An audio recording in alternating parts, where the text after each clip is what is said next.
Keep talking amongst I want to yourselves. point out the best characters in this movie are right here. And then right behind me, about here, the owls. The owls are the best characters in this movie. Both There's voiced by that- Spike Jones. Spike Jones. Does there's that Bob and part- there's Terry. that- Bob and yeah, Terry. Bob and Terry. There's that part where they do the interrupting cow joke. Like it's like they're really interesting. Like I want a whole movie. I want a Guardians of Cthulhu about the Bob and Terry. Movie made me miss Gandolfini a little bit. Oh man, yeah. I just had a conversation about The Man Who Wasn't There. Oh, great film. Oh, that's an underrated Coen brother. It is, and it's really, and that was shot in Petaluma, by the way. Yep. And hearing Gandolfini throughout this, obviously, I just was weird constantly mumblecore puppet emo movie. I loved the voice acting in it because it was so not a kids movie voice acting kind of direction. Apparently, Warner Brothers was completely fucking horrified when Spike turned this in. They're like, "This doesn't." Can't imagine why. Yeah. And Eggers and Sendak and Spike were like, "It's not for kids. It's about being a kid." Yeah, that was that the thing. No, Sendak. Sorry, hold on. Sendak specifically was like, "I saw worse things when I was a kid, and I'm fine." And it's like, bitch, you fucking drew this. I don't want to hear from you about whether you're fine or not. Yeah. Okay, but we have to say that's a skinny little book. Yes. To expand it into a movie. There are maybe 11 pages. 360 words. I think it's 12. Yeah. So I mean, and they're all adorable too. It's just so well. Oh yeah, it's so good. The movie basically follows the book, except for the interminably long bit in the middle where you've got all these neurotic. Nothing coherent happens in the middle of this film. No. But the beginning and the end matches the book. You asked me what happens in the middle not of the film, all I of could the not answer beginning. you. Not all of it. He actually just goes into his room. But I really liked the beginning because it was doing something different that was its own thing. Yeah. Well, the whole thing is doing something that it's definitely its own animal. But just the directing before he gets to the island and you meet the monsters, just the scenes with him and his mom and the gratuitous Mark Ruffalo who has 3 lines. The way it was directed was nice. It was looking good, by the way, Mark. That was better than in the cut. And in the cut, I thought was the best looking Mark. You know, you got to see his earlier just the choices Spike Jones made during that when he's laying on the floor and he's looking at his mom up through the space in the chair. Oh, that was gorgeous. Really nice things. He tells. I think that was my favorite part of the movie. Is actually his vampire story. I think is the best part of the whole film. Yeah. No, really. But this is like indie film on double steroids. It's like Catherine Keener is kind of like $85 million. $85 million indie film, basically. Yeah. Catherine $85 million Arcade Fire video. Yeah.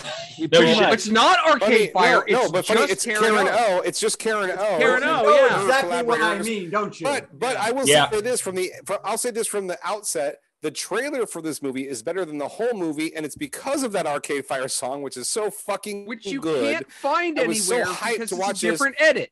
True. So Gloom Girl watched this with me both times. She actually watched it with me today, and I remember we were both sort of not really totally thrilled by it the first time around because obviously, everybody who doesn't love this fucking book. You know what? Right. But this time around, she had a take on it, which I actually thought was sort of interesting. And it was reminded when I looked a little bit and I saw that, in some ways, Sendak based the characterizations of the monsters on his older Jewish family. Yeah, and older aunts and uncles. It's about how little kids escape in their heads. Right. And I'm like, okay, yeah, you're right. It's also interesting. It's a story about childhood rage.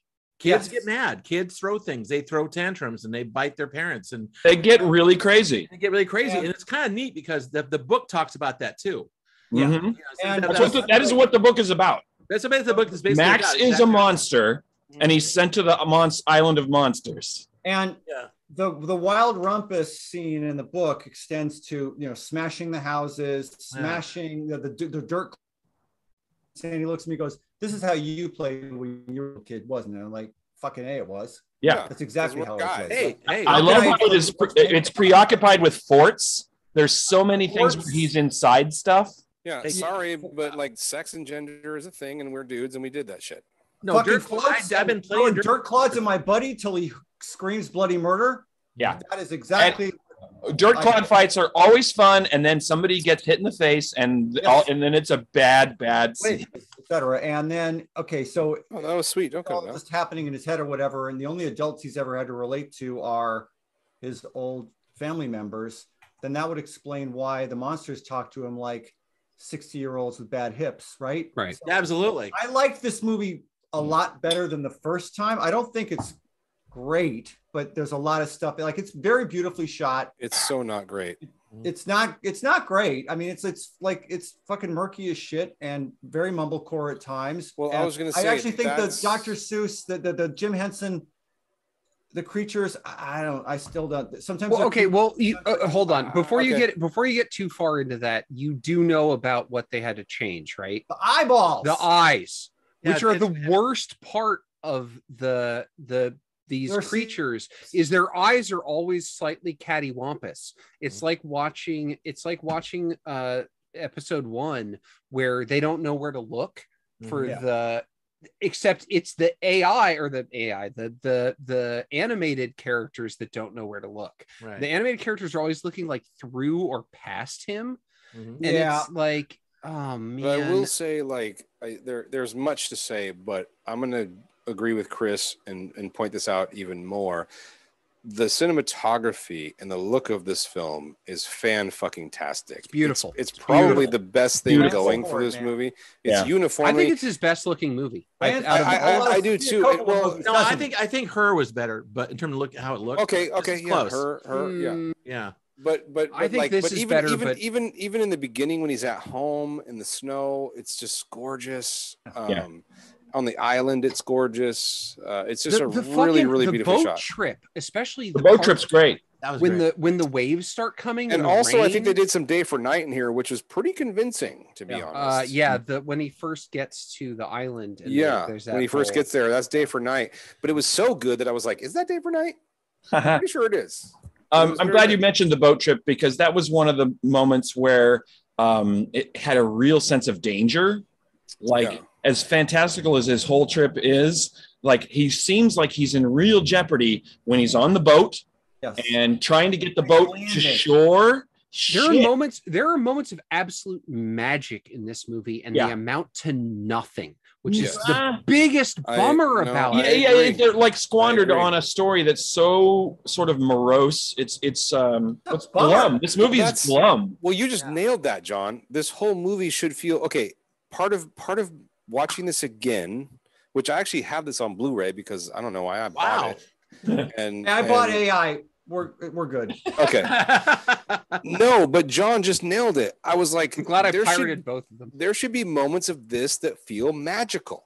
This book is magical. There should be exactly. There should because it's such a great book that we all love. I wanted to love the movie as much as I love the book. Except for Jim, who has never seen it. But I don't care if you. But I don't care if you make this a little bit sad or a little bit depressing. I don't care about that. But give me the fun moment as well. Give me the magical moments to balance it out. But this whole thing was like even the supposedly joyous moments, like the dirt clod fights and they were not fun. They were not depicted well. No. They felt like either throwaway or like still uncomfortable and weird, and it just wasn't right. And every time one of the monsters jumps up into the air, it just immediately becomes like, what the fuck are you doing? Like, why would you do that? Like, that's not something that exists in the book. It's just like this thing that he came up with like all of the monsters are really good at jumping. And it looks like they should just be like in the middle of doing like a fucking Randy Macho Man Savage elbow from the top. Well, it kind of turns into a wuxia movie, you know? It's like just people sort of flying through the air. And their personalities are so weird that you don't feel like you love them immediately, which you probably should. Right. Which means that Spike Jonze as a director was leading with his ideas rather than his story. Well, he's had a lot of great ideas. You not have a strong story. David Eggers too. Yeah, but this is a good director. Like, good one. Being John Malkovich is fucking incredible. It's probably one of the best movies. No, but those are other people writing his movies. I'm not gonna slag on Spike Jonze, who, of course, is the heir to the Spiegel catalog fortune, who got into showbiz after being a skateboarder. I'm not gonna rag on him. He's made some good movies. He has. Are you sure? Are you sure you don't want to rag on him?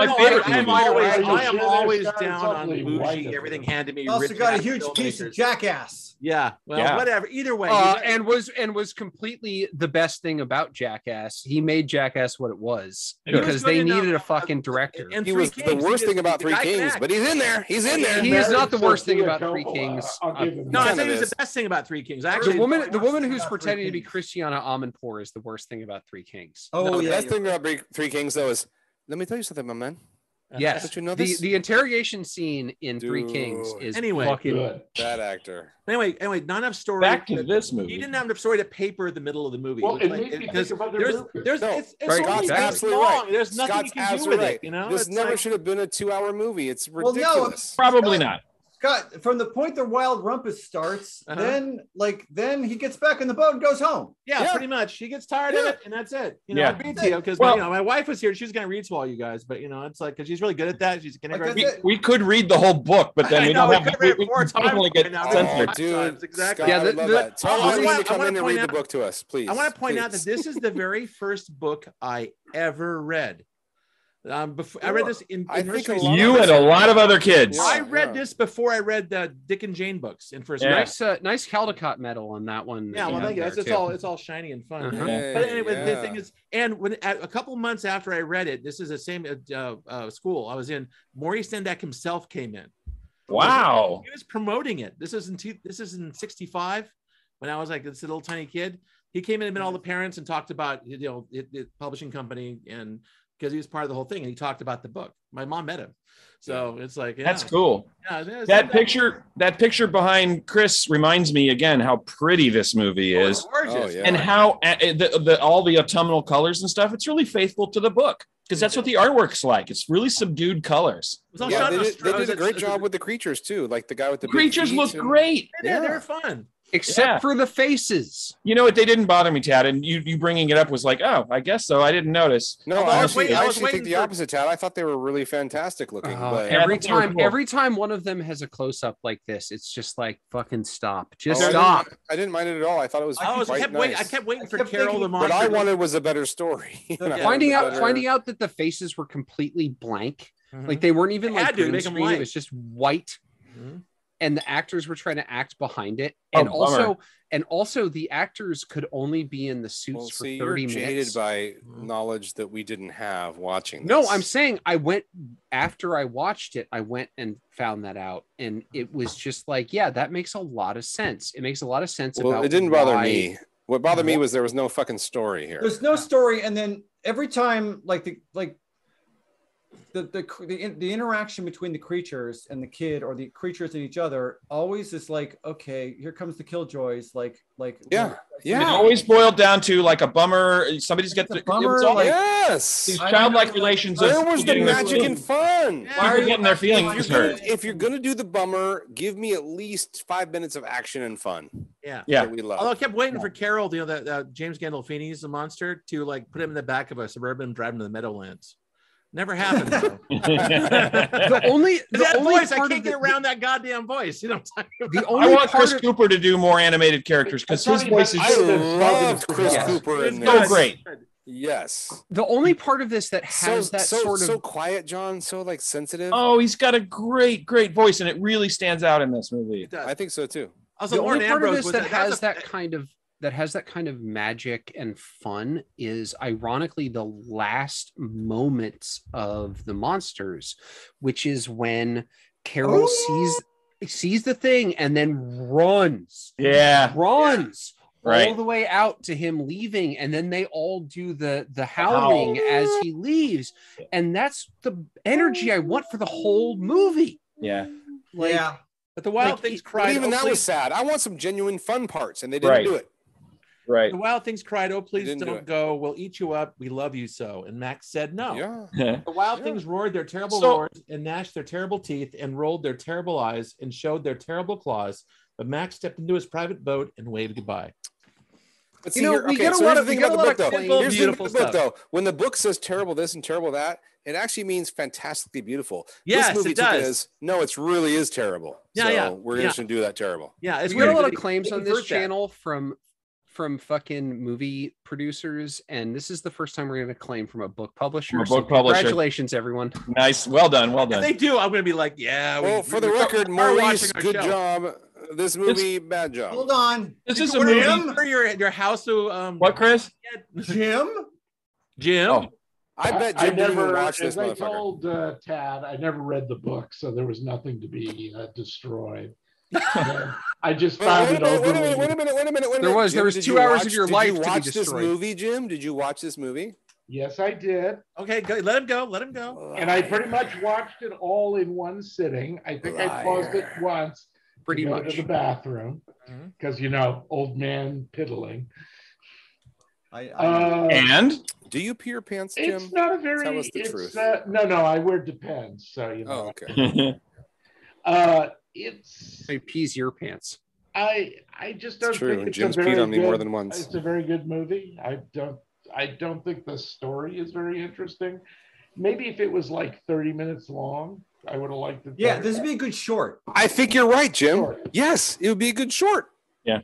Well, again, the book is the book I gather is short. Yeah. It's super short. It's 12 pages. Yeah. By the way, the copy of Where the Wild Things Are that he's standing on is about 4 times longer than the actual version of Where the Wild Things Are. Yeah. I know. So this is a movie for me that's easy to admire, but I can't love it. Well, I wanted to say just one thing about. I really like these choices, John. And because. Thank you, Jared. Well, because it occurred to me. Jared likes making everyone mad. Did he really mean that, John? No, I watched these because I've seen I saw them both in the theater when they came out, and then I hadn't seen them since now. Right. Same here. And I was like, to me, these are both, they're unique in the sense of they both have good ideas, admirable sentiments, and they could be good movies, but they're both sort of not. And I was like, what is this about? And so I think this is a good pairing in terms of that. Not to mean that it's a bad choice. What I mean is that like these are almost good films, but they both have these things that are holding them back in a certain way. Interesting failures. I think this had a better interesting chance failures. I think this had a better chance of being a good movie than AI did. I like it better than AI. Yeah, well, I'm not saying, of course, we can agree on that or disagree on that. I'm just saying that, like, as a couple, interesting, because you could have picked a film that totally fucking worked and a film that didn't, or a film that vice versa. Yeah. This is an interesting pairing. Oh, right. You could have there's a long list of bad movies by good directors we could have fun with. Oh yeah, this was the first. I'd rather go the other way. I'd rather have good movies by bad directors. Or one time. Do they ever make a good movie by accident? Like or just. But how many times in this? Oh, Ed Wood made Glenn or Glenda. Wait. But how many times have we? How many times have we picked? There's rarely been times on this entire time that we've been doing this that you've had two films that were like, God, these were almost great. Yeah. And the thing is, I will give Spike Jonze money. I'll give Spike Jonze again. I have my animus against Spike Jonze, but he went for it. He actually tried this out. He said, "This is not a children's film; it's a film about." He's not a bad director. He's a good director. That is the thing I appreciate the most about this, Scott. By the way, is that he fucking was like, "No, I'm going to make this the way I want to make it." Yeah, and his director's vision was very strong. He went for it, which is the opposite of AI, where I don't feel like he went for it at all. Or he didn't know he was going for. He didn't know what he was going for. Yeah, exactly. So that's part of it. Spike Jonze absolutely wanted to say was like, fuck it. I wanted to say that what I really admire about this movie is pretty much what Tad just said, that he's going for something that's making it very much his own. Mm-hmm. His vision, his vision for the tone, and fought the way the characters are going to look, the way they were going to talk, the way the story played out. Mm-hmm. But whether we've already talked about, is it a kid's movie or not? It's not a kid's movie. It's a movie. It's based on about childhood. It is based on a children's book. That is most definitely that's the problem, and that's a problem because everyone's going to think it's a kiddie movie. Okay. Spike Jonze said this is a movie about childhood. Right. And maybe that explains what I'm going to say. What I was going to say, moving forward with the assumption that it is a children's film, that he throws away the playbook that Pixar and Disney and everybody else does, where there's very plot-driven, very goal-driven characters, and you always know where they're headed in any of those kind of movies, whether it's Moana or Pinocchio or anything, or Cars. It's like, character's got a problem. Character's got a goal. All the characters have to go after it. Everybody has a function in the story. All characters are broken. Exactly. Go flip the lever on the thing and make the other thing happen. Oh my God, there's no goals in this movie. It's just kids wrestling with their feelings. Well, he gave it a shot. He did something completely different, and you got to give him points for that. I'm going to give him points for that because it was very unusual in that respect. It's like, I think it lost a fuck ton of money too. Oh, it did. It lost. It barely broke even. It broke even on box office, but that does not include promotion. Right. It was number one when it came out. The weekend it came out. It was number one. I'll bet it took a nosedive when people saw what it was, though. Yeah, well, word of mouth killed it. Has he made anything? Don't take your kids to this, basically. That's his last film, Her, right? Is that 2013? Yeah, I heard he's working on something. Okay. It's about time. Yeah, as long as he gets good writer, we're in good shape. He keeps working on something every couple of years, and then none of it ever happens. Right. And I think some of it is he's got a decent pile of money, so he always had. He's getting money from every Jackass movie that comes out too. I'm sure. Right. His name's on all of them. Right. He doesn't work for cash. He works for the artistry, which is like that Sofia Coppola issue. Oh Christ. What? I have to get an even bigger Sofia Coppola horn. You need a horn, yes. Also, Karen O was for a gong. Get a gong. Karen O was Spike Jonze's girlfriend when they were making the movie. And then I can't. I want to say for the record, I love Karen O, but that music was obnoxious. It was the same. Terrible. So millennial. Terrible. It is. No, it's not even millennial. And I fuck you. I'm a millennial. This music in this movie sucks. Listen. I'm like an indie lover darling kind of guy, and it was too much. Like one track is fine, but the rest of the time where there's bells and fucking tambourines, everyone's screaming. I'm like, it's too much, dude. Every time. There's literally a new Teenage Mutant Ninja Turtles game. There's a new talking about the bad music. There's a new Teenage Mutant Ninja Turtles video game that just came out, and one of the songs on it is by two guys from the Wu-Tang Clan. And that feels like less of a trying to make millennials like something than anything in the music in this movie does. Like, absolutely. How about the soundtrack to Ghost Dog? Boom. Okay, look. RZA is an amazing composer. RZA, baby. RZA is an amazing composer. Like, dude, top to bottom. Oh my God, we're gonna do Ghost Dog. Are we doing our dubstep? Reel it in, Scott. Reel it in. All right. I think we just do thumb at this point. No, sorry. It's just it's the same as.